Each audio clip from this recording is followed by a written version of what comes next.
bottom line is that the pro-marijuana industry is going to spend an incredible amount of money. Yes, it is. So get ready for a campaign unlike any you have seen before to legalize marijuana in Colorado. Today, pro-legalization forces united to take a major step toward getting a proposed amendment on the November ballot. They want to allow people 21 and older to possess an ounce of marijuana or less, and they want to tax the revenues and give much of that to the state's public schools. 9 News reporter Chris Vanderveen is at the state capitol this afternoon. Chris, supporters need 86,000 signatures to get this done, get it on the ballot. They turned in quite a bit more than that today. Mark, they turned in 160,000 signatures today. It's now up to the Secretary of State's office to determine which of those signatures is valid and which one of those may be invalid. But based upon the sheer number, it is assumed that this question is headed for the November ballot.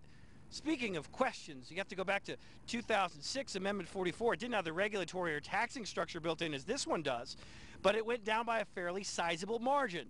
Since then, the environment's changed. We've seen a huge increase in the number of medical marijuana dispensaries. So now, under that environment, this new proposal. Good afternoon, everybody. Like it, love it, hate it, or loathe it. Behind me are 160,000 signatures. By the looks of things, this year at the very least, you'll get your chance to talk about it. That shows how much support is out there. We believe Coloradans are absolutely ready to end the failed policy of marijuana prohibition. We're ready to lead the country on common sense marijuana reform. Brian Vicente falls into the love it camp. It's why he and a dozen or so others came here to advocate for it. This is something that adults can use responsibly. Treat marijuana in a manner similar to alcohol. Require purchasers to show proof of age and continue to criminalize driving under the influence. Oh, and tax it. The first $40 million is earmarked specifically in the initiative for public school construction every year. I think this is the next battleground. Colorado Attorney General John Suthers certainly falls into the loathe it camp. We are buying ourselves serious drug abuse problems for future generations, and I think we ought to think twice before we do that.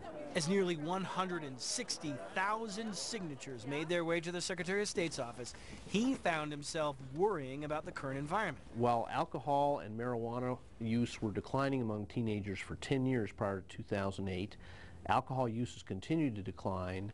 Marijuana use among teenagers is skyrocketing. He'll fight it, and they'll fight back. This is something that we want to ensure is used appropriately and responsibly. All but guaranteeing a showdown to see who likes it and who doesn't.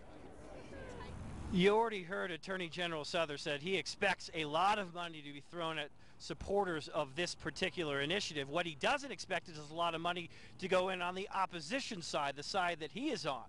Both sides seem to agree that this now makes Colorado, like it or not, the epicenter of the legalization campaign in the country, at least as far as 2012 goes.